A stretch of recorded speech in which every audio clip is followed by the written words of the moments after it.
Nah, setelah proses pointing antena VSAT IP Ubiku selesai, tahap berikutnya adalah proses untuk menyebarkan internet ke pelanggan atau ke masyarakat. Nah, dari modem ini kita butuh perangkat untuk memancarkan sinyal WiFi untuk menyebarkan internet.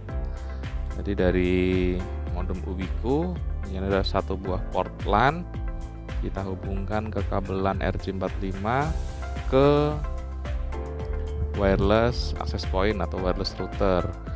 Ini kebetulan perangkat satu paket pembelian antena Ubiku mendapatkan merek ProLink. Nah, ini mereknya ProLink.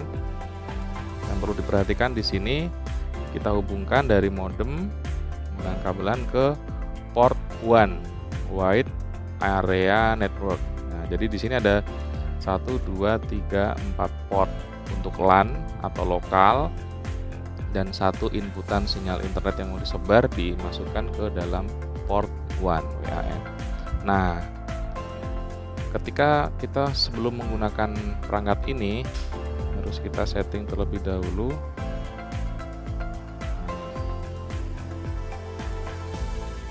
Secara default, nah kita masuk ke 192.168.1.1 dengan username admin dan password. Kemudian SSID-nya melalui ProLink D0 D4. Nah, nilai parameter ini harus kita rubah supaya tidak mudah dibajak oleh orang lain. Apa saja yang perlu dirubah? Kita lihat melalui halaman web browser sebagai berikut. Nah, tahap pertama yang dilakukan untuk mengkonfigurasi wireless access point atau wireless router ProLink adalah dengan menghubungkan ke WiFi dari wireless access point tersebut. Nah, kebetulan tadi mereknya ProLink, nama SSID-nya adalah ProLink D0 D4. Nah, kita hubungkan melalui WiFi dengan passwordnya ProLink 12345. Oke, kita klik next. Sampai terhubung koneksinya. Nah, untuk mengkonfigurasi wireless router atau wireless access point ini bisa juga melalui kabel LAN ya. Jadi kabel LAN kita sambungkan dari wireless router ke laptop atau komputer. Kita tunggu sampai terhubung.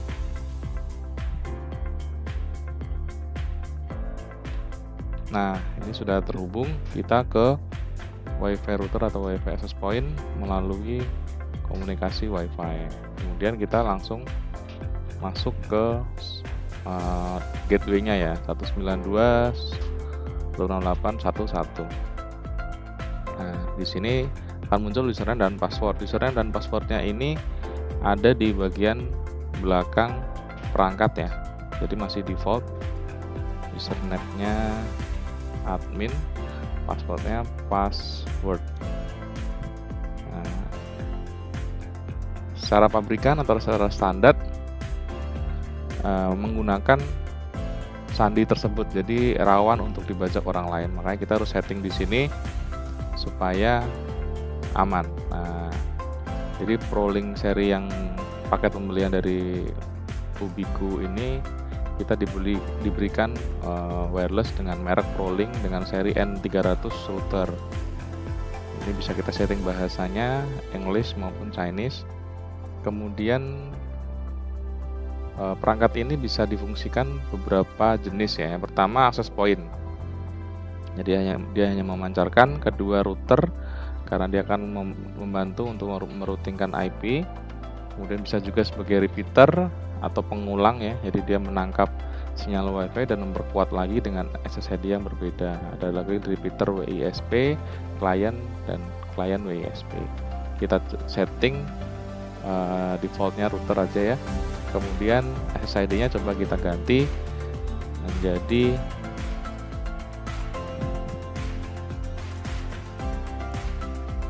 ini bisa kita ganti sesuka hati kita. Kemudian passwordnya kita setting juga di sini.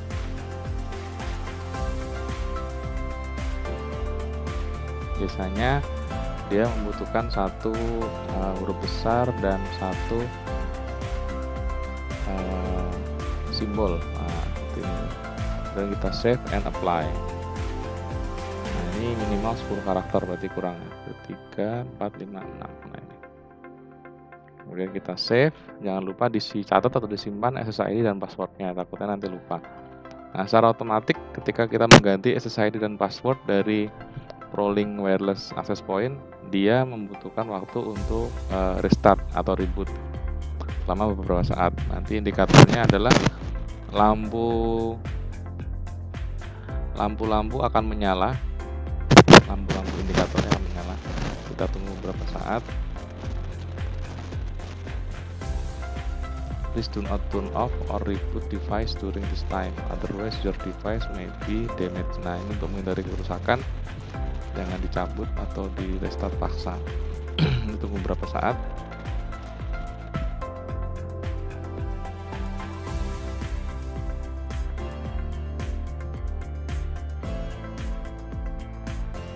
Nah, untuk mengecek koneksi antara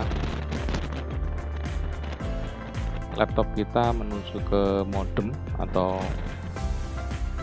WiFi tadi ya, kita bisa mengetik di sini adalah ping 192, tadi alamat 168.1.1 mint. Nah, ini adalah IP address dari si wireless access point tadi ya. Kita cek koneksinya. Nah, ini.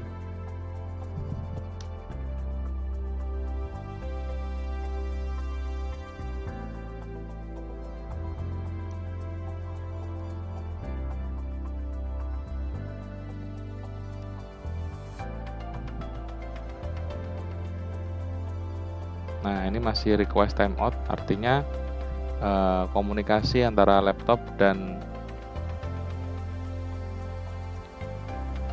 wireless access point terputus. Nah, terus kita cek beberapa saat, sudah muncul SSID baru dengan nama catatan harian instruktur. Kita connect tadi ya, karena sudah kita rubah tadi, kita harus menghubungkan ke SSID yang baru. Tadi passwordnya CHI_@1234569. Jadi sudah muncul SSID baru. Kita connect.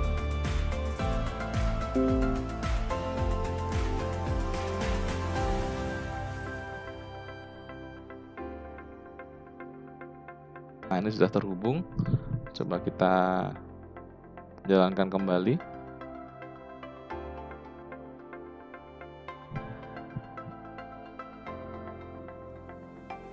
Nah, ini sudah terhubung ya ke wireless access point. Ya, kita ketik di sini 192.168.1.1. Kita sudah bisa mengakses halaman setting dari wireless access point tadi dengan SSID baru, password baru. Nah, tahapan berikutnya adalah kita setting pada bagian advance. Nah, ini lebih detail lagi, kita bisa menyeting banyak hal di sini.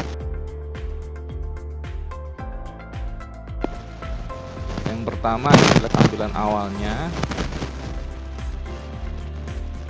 Tampilan awalnya ini ada modelnya, seri berapa, dan lain sebagainya. Ini informasi-informasi yang bisa kita lihat, tidak bisa dirubah.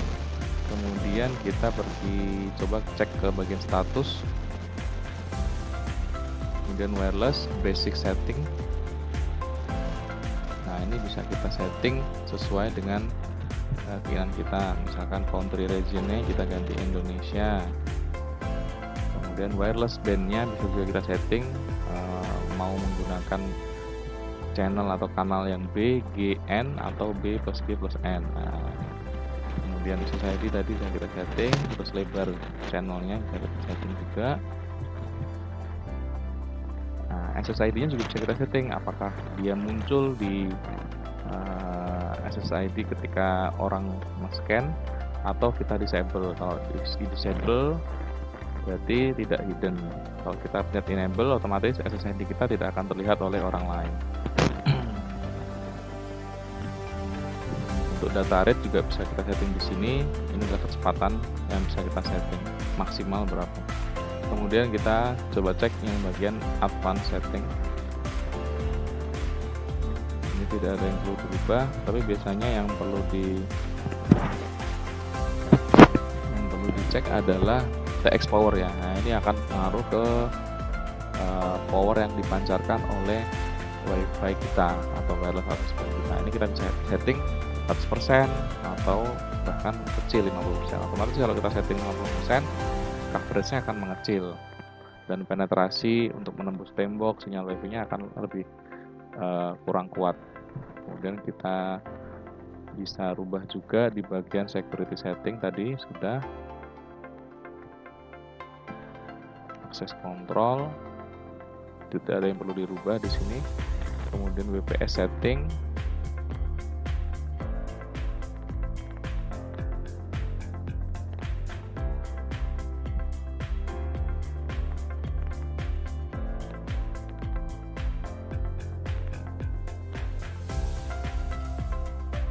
Nah, ini bisa kita setting juga waktu-waktu penggunaan ya secara otomatis, mulai dari hari apa, aktifnya WiFi jam berapa saja. Nah, bisa kita setting pada bagian green access point.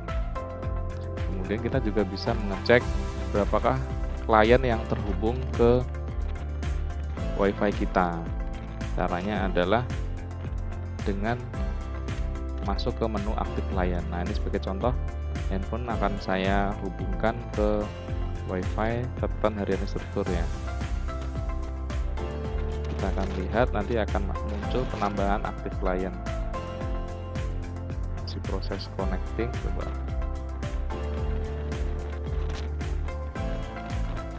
Nah, ini dari handphone saya sudah coba connect, saya refresh.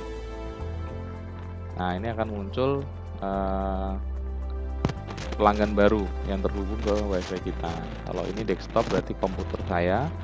Kalau ini dari HP saya terhubung ke WiFi catatan harian instruktur. Di sini akan terlihat kegiatannya dia ngapain aja. Misalkan dia sedang upload atau download.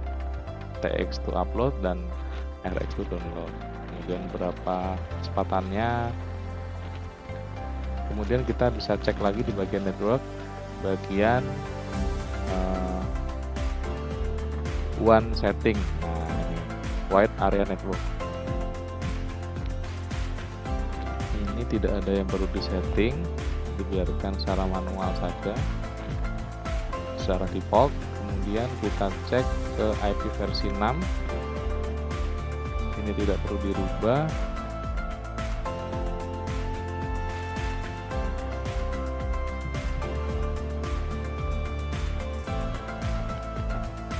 Kemudian firewall ini sudah tidak perlu.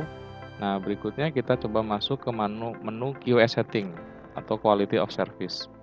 Nah, kalau berbicara tentang quality of service dari internet, otomatis kita berbicara tentang kecepatannya. Nah, ini kecepatan bisa kita setting apakah automatic atau kita batasi. Sebagai contoh, manual uplink speednya kita batasi jadi 512 kbps sehingga pengguna tidak ugal-ugalan, artinya menggunakan internet dengan bijak gitu ya. Di proses kuotanya tidak akan cepat habis. Kemudian automatic downloading speednya juga bisa kita batasi berapa maksimal. Ini defaultnya adalah 512 kbps, baik upload maupun downloadnya. Kemudian kita bisa cek lagi pada bagian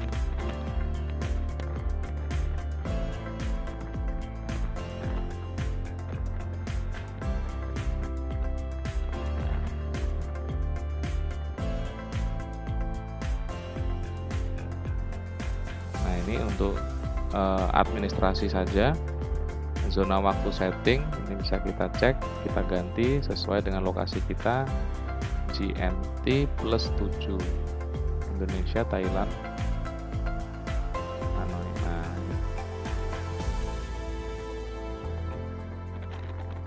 kemudian yang perlu disetting lagi adalah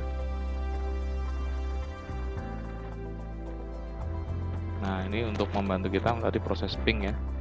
ping ke alamat NI7, misalkan Google ada 8.8.8.8. Nah, ini bisa kita simpan.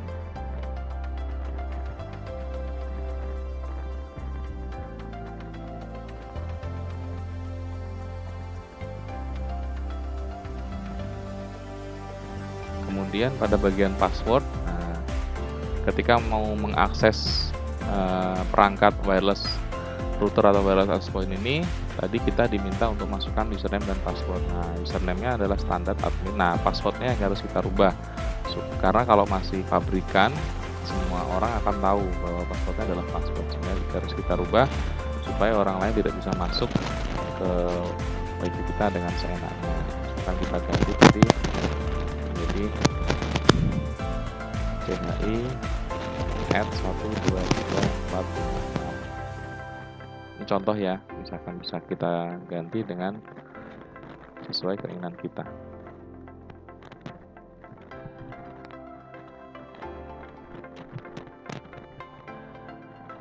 Dan kita save and apply. Nah, otomatis dia akan melalui proses reboot lagi.